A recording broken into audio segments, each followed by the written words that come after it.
Good morning. My name is Heather Bell and I'm a mom to 8 children. Grab some coffee because I'm just going to kind of share with you how things are going around my house.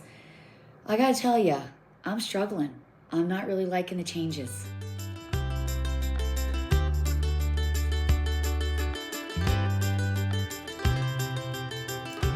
Like I said, life is going so fast. I do have 8 children. My oldest is 25 and my youngest he's 17, but he turns 18 in a week. I can't hardly believe it. And I am really struggling. So if you are a younger mom and you're wondering how things go when your kids get older or how you feel or where you fit in, or maybe you're like me and your children are older, they're getting married and moving out and going to college, and you're really struggling, I get ya.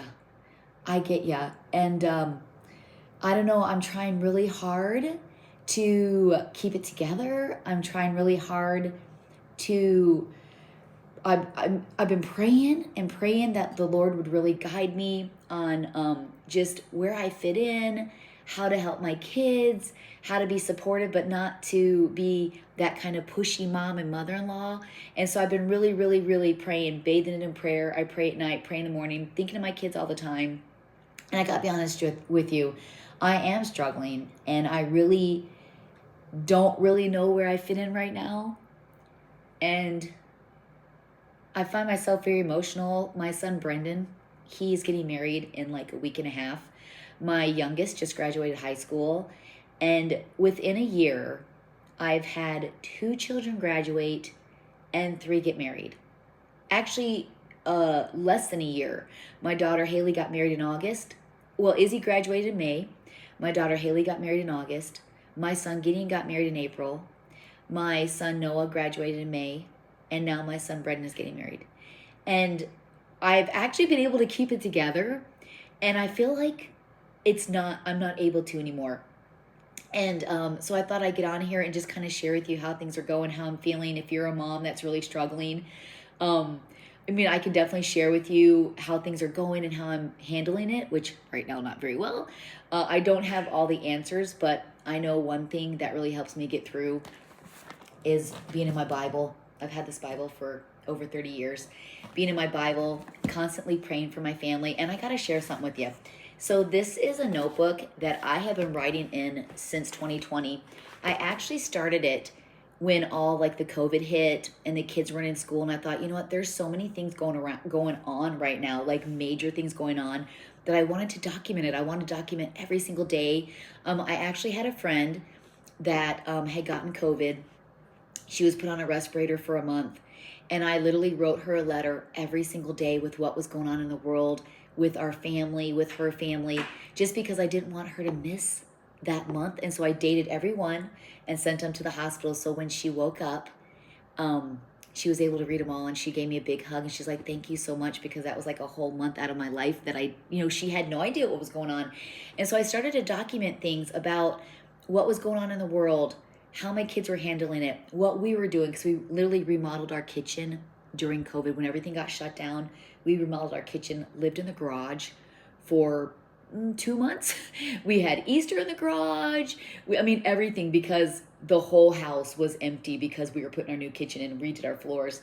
And so I started documenting things.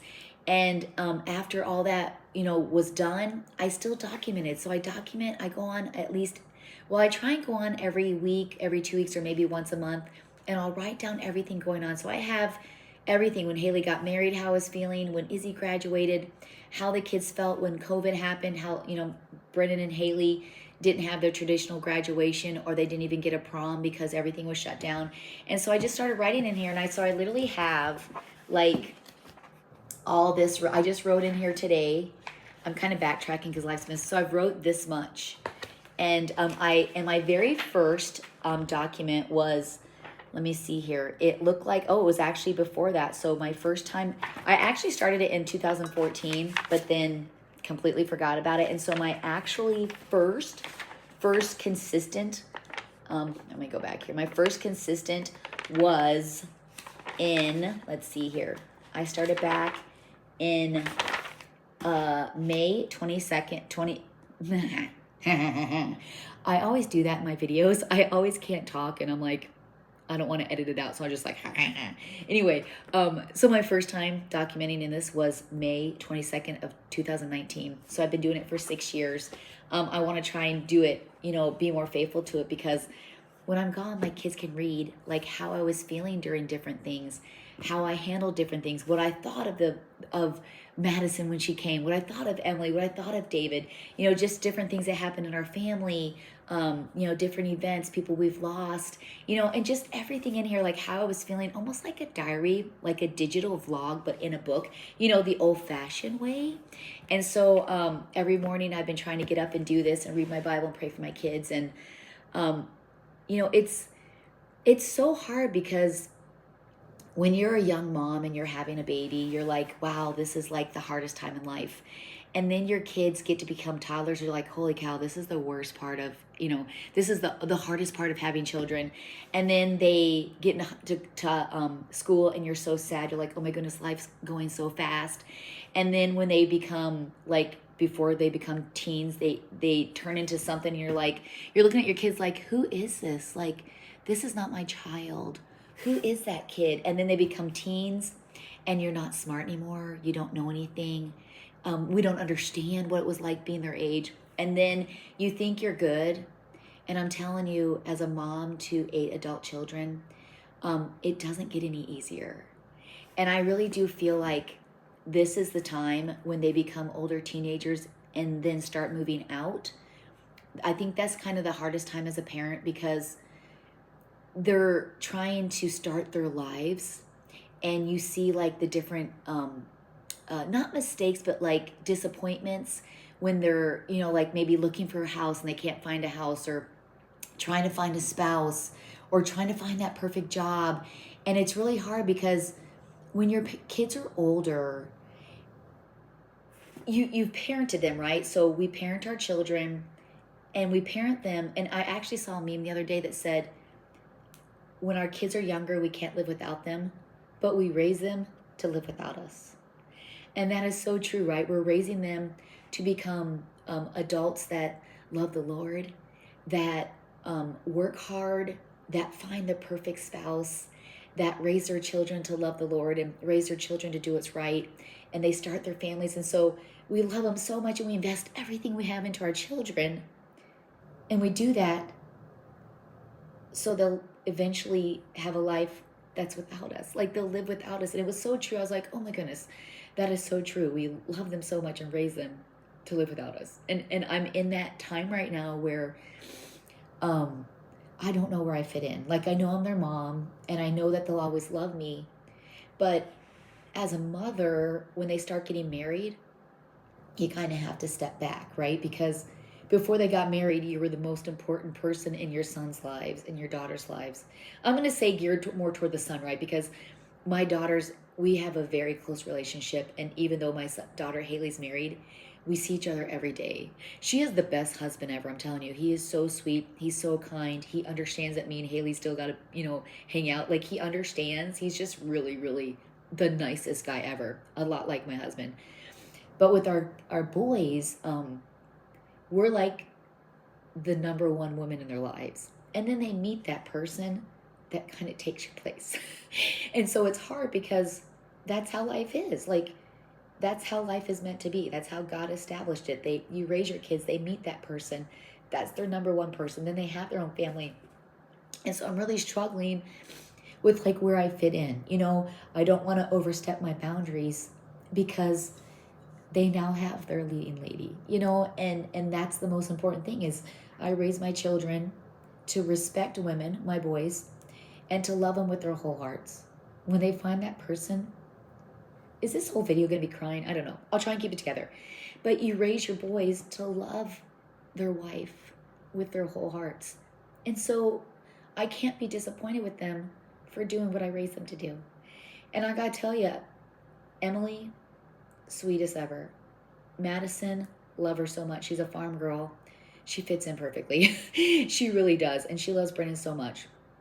And so for me to be disappointed in my boys for putting them first is so selfish, right? And it's so wrong. So I'm trying to figure out where I fit in. So I'm trying to be a good testimony to my daughters and them.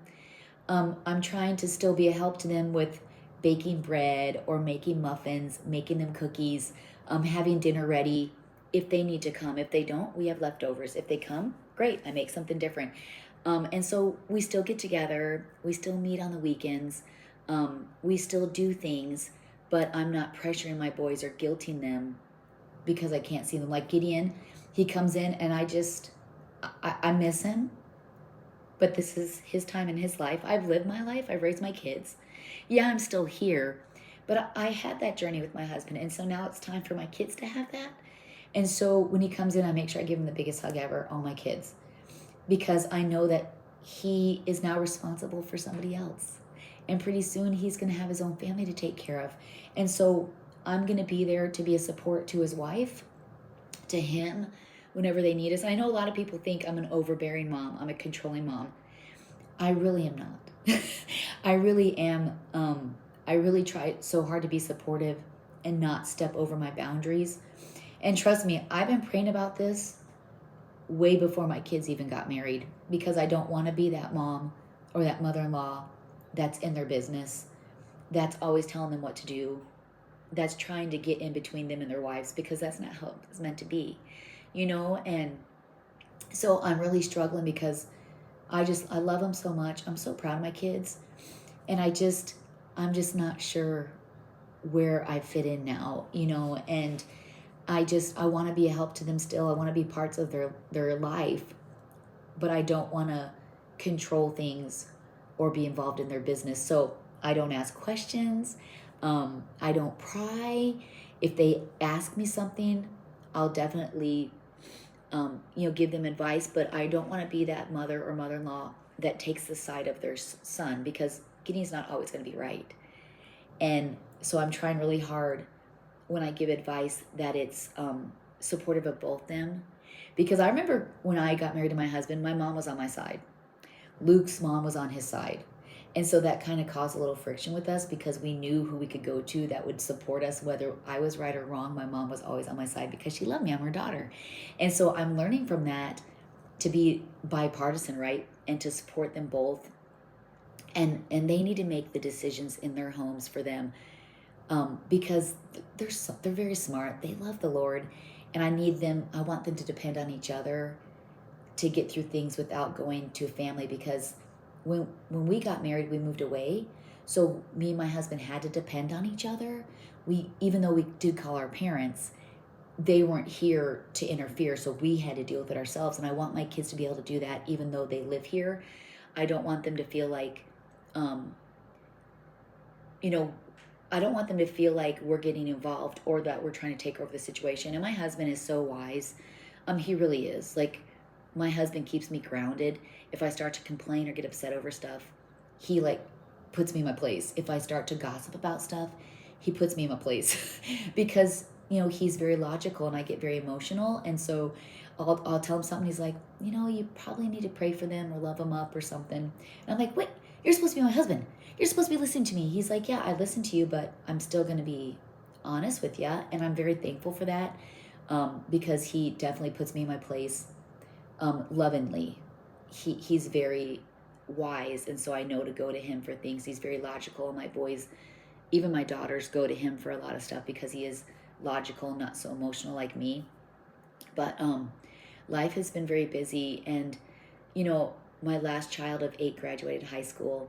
And, I really wasn't super emotional with all my kids graduating, just because I was so proud of them. And so, of course, I probably shed a couple tears, but I wasn't sobbing, just because I was so proud of them.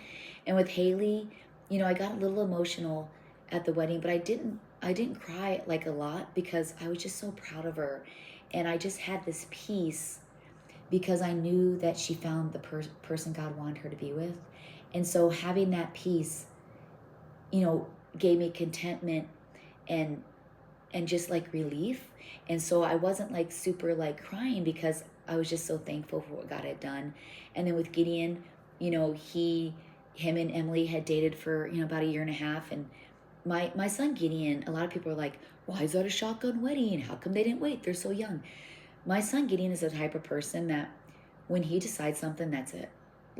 He's going to do it. And so after Christmas, he decided he wanted to marry Emily. And so he showed me the ring. I was very sad I didn't get to go with him. But he bought the ring. It was beautiful. He went to see her 2 weeks later. They got engaged. They were supposed to be married in May, but they wanted to go to Italy, and that Jubilee was this year. And so flights were so expensive and there was nowhere to stay. So then they bumped up their wedding because they really wanted to go to Italy. And so that's the reason it was so fast, because he was ready. He was ready to have a wife. He was ready to start his life. And he was ready to not, he didn't want to be alone anymore. And I have to tell you the sweetest thing. Emily went to see her family, and he came in and he's like, I'm having a horrible day. I said, oh my goodness, what's going on? He goes, well, my car broke down. And he said, and I've had somebody by my side for the last month and a half. And now I'm all by myself. I went to play video games and I played for an hour and it just wasn't fun. I don't like being by myself. I miss my wife. And I thought, like, I wanted to like bawl, because I thought that's what it's about. Like, that's why we raise our kids, for that one of those moments. And I was just so proud of him, because he just loves her so much. And he could tell a difference in that month and a half, what it was like being by himself and then having somebody by his side to support him every minute. And he's seen the difference. And she went to see her family, but she missed getting so much that she came home a day early. And she said that she wanted to just see like what it was like going home after being married. And she realized she just loves him and wants to be wherever he goes. She wants to be with him. And that is just so sweet to me, because that's why I prayed since my baby was born, that he would find this person, and that she would be the perfect person, that she would love the Lord like him, and she would love him more than life itself. And she does. And she's so sweet. She has this southern drawl because she's from Tennessee. And so now and I did cry at Noah's graduation, because my last one, and I was so proud of him, because he's been through so much, and he's just like the nicest kid ever. He loves us so much. He's the nicest kid ever. And now with Brendan, I'm really struggling, because so much has happened this last year. And I keep thinking of the wedding and thinking of him being married, and I really am struggling. And I really am sad, but I'm excited at the same. It's so hard, because I think as moms, right, we're sad but happy at the same time. We're worried but content at the same time. We love them, but then we're sick of them at the same time. Like, with a mom, you never have one emotion at the same time, or at one time. You have many emotions at the same time, and those emotions contradict each other, right? It's just so, I can't even, unless you're a mother, it's so hard to explain. You just have all these emotions at once, and they just don't mesh together. They're so contradictory. And so I'm really struggling with Brendan, just because it's just going so fast. And we've been at his house painting, and we're so close to having his house done, and he's getting married soon. And so I'm going to go over there tomorrow and paint, but I'm just really struggling, and I just have really had to give it to God and do a lot of praying and seeking. And just like, I know in the next couple of years, I'm probably going to be a grandma. And so I've already been praying about that I'm very wise, and that I'm very careful giving advice, because they have to learn to parent. I parented my kids.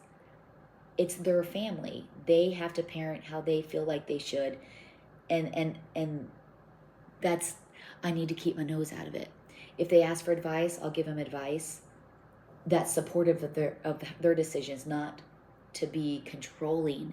And so I'm now praying about my future grandbabies, because I want to be a help, but I don't want to control it, and I don't want to undermine their parenting. So I'm telling you, I have been doing so much praying, so much reflecting, preparing myself to eventually have 8 children that are married, 8 children that might not be here. We pray for Josh, that one day he might find somebody, and that he can, have a little house on the property, a life of his own, and I believe that God can do that. And so just so much has happened, and I think that it's going to continue doing this, because my kids are so close in age, and life is happening so fast. Izzy leaves for culinary school in 2 months, so me, Izzy, and Haley are going to do a girls' trip, one last girls' trip before she leaves, because I think life's going to change to where we're not going to be able to take these trips, just just us girls, because they're going to have families and spouses, and things are going to change. And so I'm really trying to prepare my heart for those changes, and I'm really struggling. And like I said a couple times already, I'm really praying and having God show me where I fit. Like, what do I do now? How do I support it? And I know when I have grandbabies, I'm sure they're all going to be here all the time, because when we had our kids, we were always at my parents and his parents. We loved being around our parents when our kids were little because we want our kids to really have a bond with our parents. And I do realize now why God created grandkids. It's to fill that hole and that sadness and that emptiness that you feel when your kids start to leave and don't need you as much because they have somebody else they want to depend on and focus on and take care of. And or like Haley, I mean, she's married, and so she has to go home and take care of her husband and spend time with him and take care of her home. And so I don't think my home's ever going to be quiet, but it's changing. And I've been doing a lot of decluttering. You know, it's so funny. I used to think, why is my mother-in-law throwing everything away? Why is she taking everything off the walls? Why is my mom cleaning out everything? What is going on? I get it. As you get older, you really are sick of the stuff and you don't care. So you give it away to your kids. You get rid of it. You take it to Goodwill. And I'm there. I'm understanding why they got rid of so much stuff. Oh, my Haley bell. So anyway, my daughter's got to go on deliveries, and so I got to make calls for her. But I've been just bathing my role in prayer, and I just really want to make sure I'm doing things right, and that I'm a support to them as couples, as parents, and I'm out supporting them, not trying to run everything. And I do have a strong personality. I am very organized and planned, and I do tend to get frustrated, but I'm really praying. I know I've said prayer like a trillion times, but I have to because I want to make sure that my kids want to come and still be a part of our lives. I don't want them to not come because mom nags or because mom controls things or because mom's constantly complaining or critiquing everything we do. Yeah, so I just really been praying, like I said, about just seeing where I fit in. I really want to be a blessing to my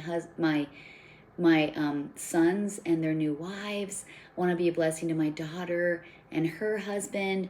And so I just it's not easy for sure, and I just have to really trust God in every area of my life right now, which I should be all the time, but I just have to trust him with this. And I know that I'm going to have lots of babies, grandbabies, and I can't wait to invest in them and love up on them. And I am very excited though to meet my future son and daughter-in-laws. I'm very excited to one day meet all my grandbabies. I think I'm going to be a great grandma, and not like a great grandma, but like a terrific grandma. I'm not really sure what they're going to call me, but that's why we keep the chicken farm and the horses, is because, you know, we want a place where our grandkids can get their mud boots on and go feed chickens and horses and ride horses and help with eggs. And, you know, everything we do, me and my husband, with the businesses and our farm is for our children and for our grandchildren. We're investing in them. And so I really am excited. It's just so hard as a mom because you're excited, but yet you're sad at the same time. You're worried, but yet you're at peace. You're unsure, but yet you're sure at times. And so it is really hard. And I guess the advice I can give, you know, others who are in my situation, because I'm definitely going through it right now, so I'm not an expert at it, but just to really trust God and just to take cues from your kids. You know, when they need your help, they're definitely going to reach out. When they want advice, they're going to reach out. And just be really kind with your daughter and son-in-laws, and just encourage them and just love up on them. And, you know, I told my mom the other day, because she was talking about the kids, and I said, you know, we have to remember that when we get frustrated and impatient with our kids, we were that age once, and our parents were frustrated with us. And so I think as we get older, we forget. And I think that's why we get so impatient with our children, our younger children, our other people's kids, teenagers.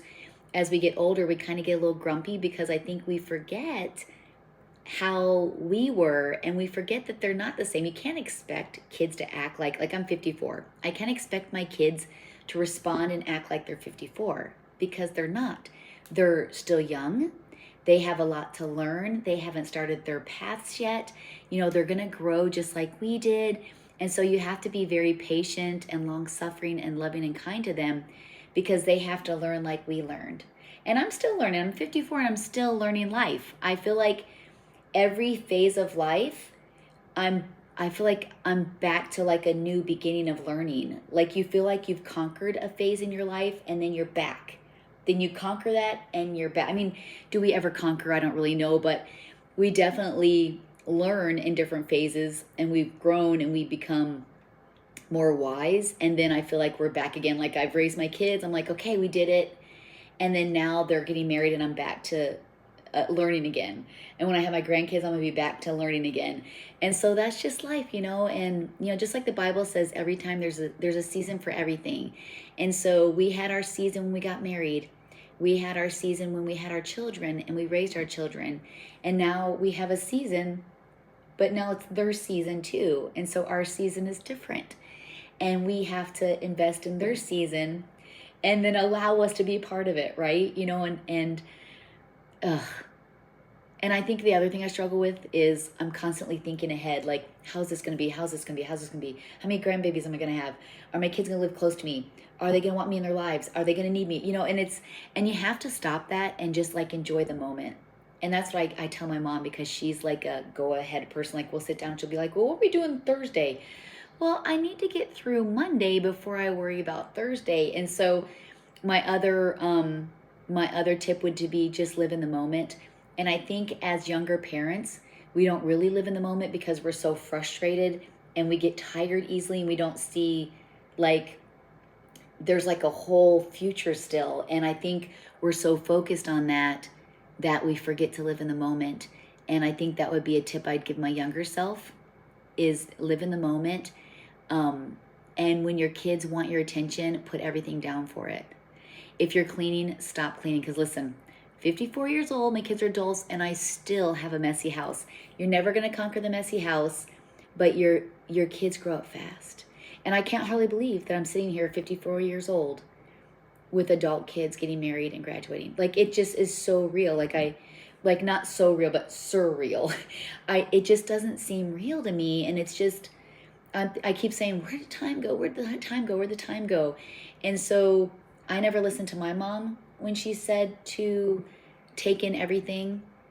And now I'm telling you guys, so hopefully if you're younger with younger kids, you'll listen to me and take in every moment, be a part of everything. Don't miss anything. Go to everything, go to their school plays, like literally go to everything, play with them, go to the park, do things with them, and I'm lucky too, because when I raised my kids, there really wasn't social media. Like I didn't even have a phone until my husband made me get an iPhone. I think I was like 34, maybe 30. Like I had a flip phone, and he made me get that when I was 30, because I don't come from an age of social media. And so I think because of that really helped me to be more involved with my children, because I wasn't like scrolling through videos and posting videos and checking out other videos and looking at reels. I just was a mom. I don't even remember the music or movies that happened like in the 90s, because I was too busy raising my children. And so I think that us older moms, it was a little easier because we didn't have that distraction. So that's another thing you guys have to do, is really focus on putting down social media. Like at night, after dinner, I might play my heyday a little bit, but I post early and then I leave it, because it literally controls you if you allow it to. And I've been trying really hard to be in the real world with my family and my kids. And that might be, some of you guys don't see some of my kids because they really just don't want to be on social media. And I don't feel that urgency anymore to share every little thing. I know people think we do, but we really don't. Like we have a lot going on, and I don't video it because I just want to be a part of that moment. And so I like to, share cooking videos and our birthday traditions. And like if we have a big event coming on, like the graduation, but you're getting a 10-minute video, and that event was like hours. So it's not like I'm videoing every single moment, but I'm just giving you kind of a glimpse of these fun, exciting moments that are happening. So yeah, I've been really trying to be more part of everything. Like we go shopping and I don't video every little shopping trip. I don't video a lot of them actually anymore. But I do want to start videoing more cooking things. I'm going to try challenging myself with things and trying them out with you guys, a video, and so you can be a part of it. I'm trying to expand with my cooking and learning to do things from scratch. I literally just made yogurt. It didn't work.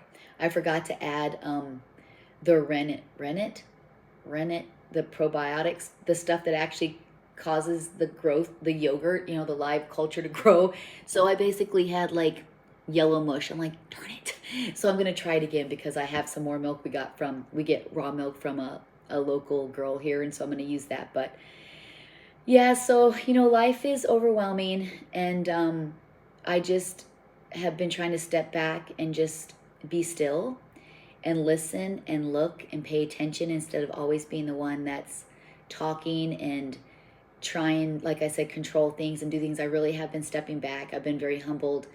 And I got to tell you, I'm less stressed, just relaxing and letting life just happen and let God work.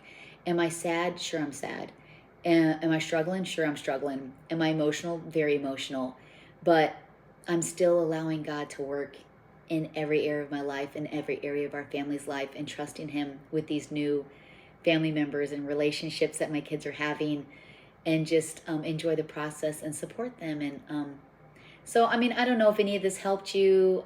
Maybe it was just a thing for me just to share with you guys how I'm struggling. But I really would like to do more thoughts on things, on different things happening in my life. Grab a cup of coffee and just kind of chat with you on things that's happening in my life. And you know what? I will take words of wisdom from you too. Leave me some comments of how are you getting through this stage in life if you're there. What things have you learned as a mother? I definitely will take them. And my husband and me wanted to do a question and answer, and then life got crazy with all this stuff. And so when things cool down again, you're going to see my husband more, but he is like constantly running crazy. And so we had it all planned.